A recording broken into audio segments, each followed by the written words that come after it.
Masarap makakita sa iyong garden na talaga namang ang iyong halamang itinanim ay buhay na buhay, namumulaklak, nagpapakitang gilas ng ganda at talagang hindi ka lugi sa pag-aalaga kaya nakakatuwa.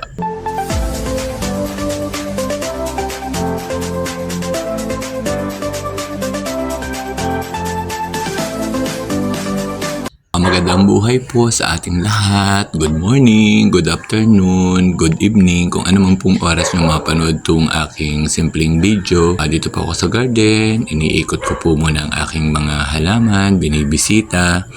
Para pong kinukumusta kung okay sila. Kung okay ba ang aking pag-aalaga sa kanila. Kung tama ba, kung naaliw ba sila. Makikita naman po natin kung okay ang ating pag-aalaga sa kanila. Kung makita po natin buhay na buhay sila, masisigla, maayos. Gising ko sa umaga, pag nakapagwalis-walis na po ako ng harapan, ang sunod ko pong ginagawa ay nabisita naman po ako sa garden at yun naman po ang sunod kong pagtutuunan ng pansin. Ang garden, ang kapaligiran sa garden, lahat po ng bagay na pwede kong gawin sa garden na magiging kung may bibisita po ay magiging kasiyasiya, kaya-aya po sa nakakakita.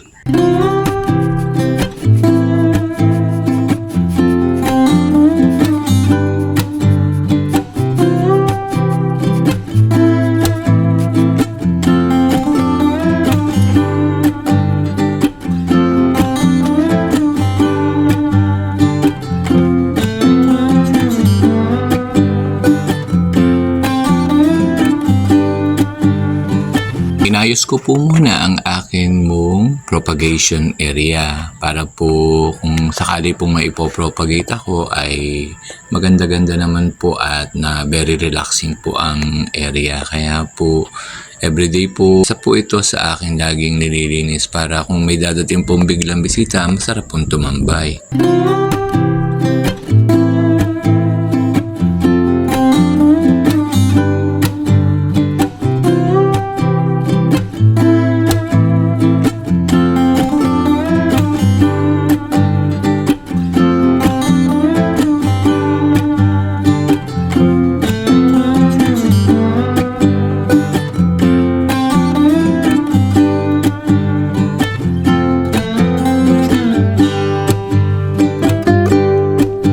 Ito naman po ang aking sunod na inayos. Ito po yung area kung saan po ito po yung mga binebenta kong halaman. Nasa ayos na naman pong lalagyan. Pwede na po nilang hindi na po nila kailangang iripat kasi nakalagay na po sa magandang pots. Pag bumili po naman sila ng halaman, sigurado po sila na may giveaways po kung ibibigay na ikatutuwa po nila.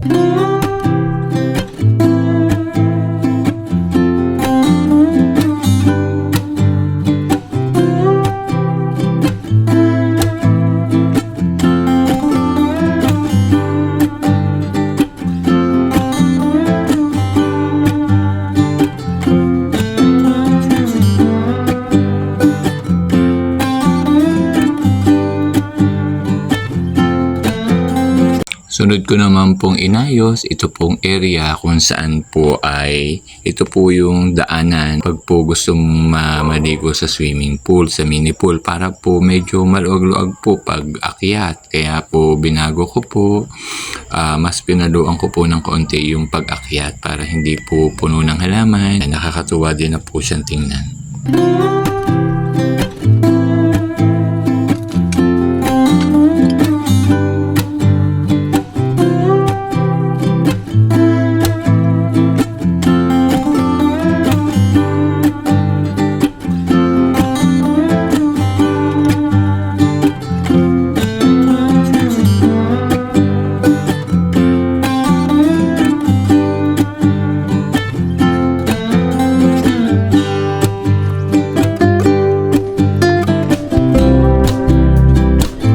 Ito naman po yung diniligang kong strawberry. Ito po yung mga bago kong pinropagate na medyo buhay-buhay na din naman po.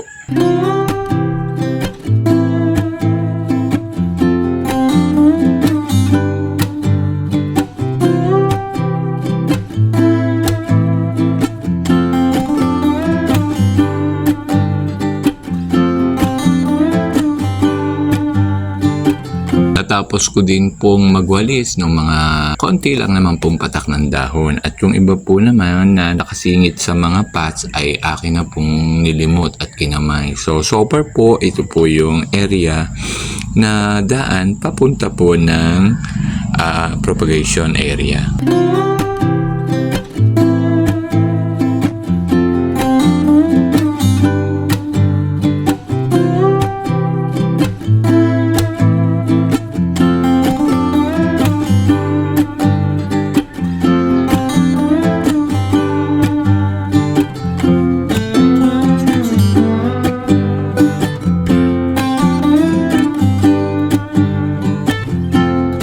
Winalsan ko naman po yung area kung saan dati po ay may nakalagay pong kubo, kaso yung pong kubong nakalagay ay medyo nagato na po yung mga haligi nila, kaya inalis ko na po.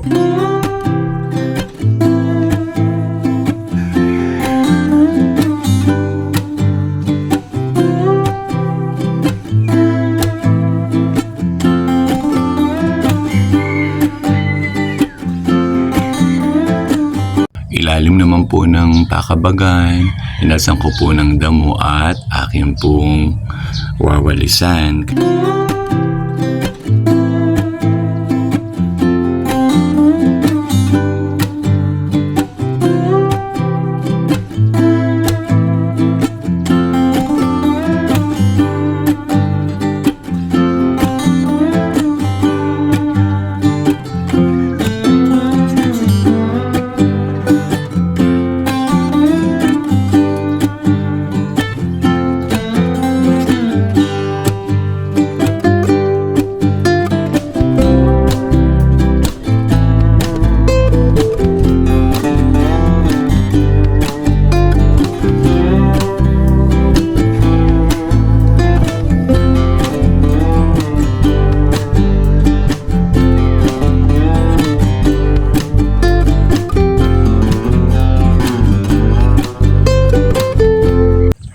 Tabi naman po ng aking sigaan po ng basura at akin pong ayusin din po yung malapit sa bakod para po mas maganda lalo po siyang tingnan.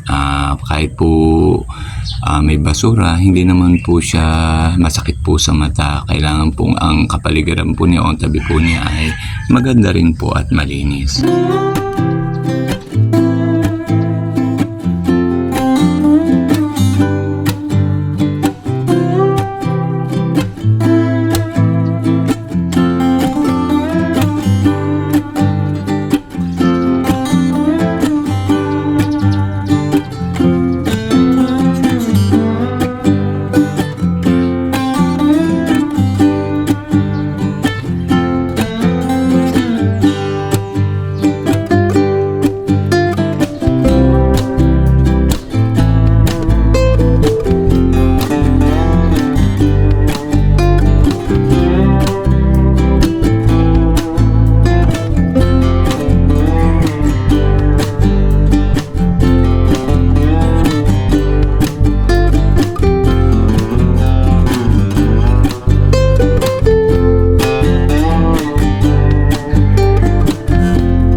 Palubog na po ang araw. Nakatapos na po naman ako ng mga gawain ko din sa garden. So, papahinga na po ako. Liligo na lang ng kaunti pagka po nakapahipahinga na. Yan. So, ito po ang garden po pag medyo padilim na po. Yan. So, nakaraos na po, nalinis na po. Natapos po ang aking buong araw ng paglilinis. Pero nakakatuwa naman po, nakakaalo naman po. Nag-enjoy naman po ako. So, sana po nagustuhan po ninyo ang aking simple pong video na mga ginagawa ko po. Kung paano ko po linisin ang aking garden sa buong araw. Marami pong salamat. Hanggang sa muli pong video. Salamat po.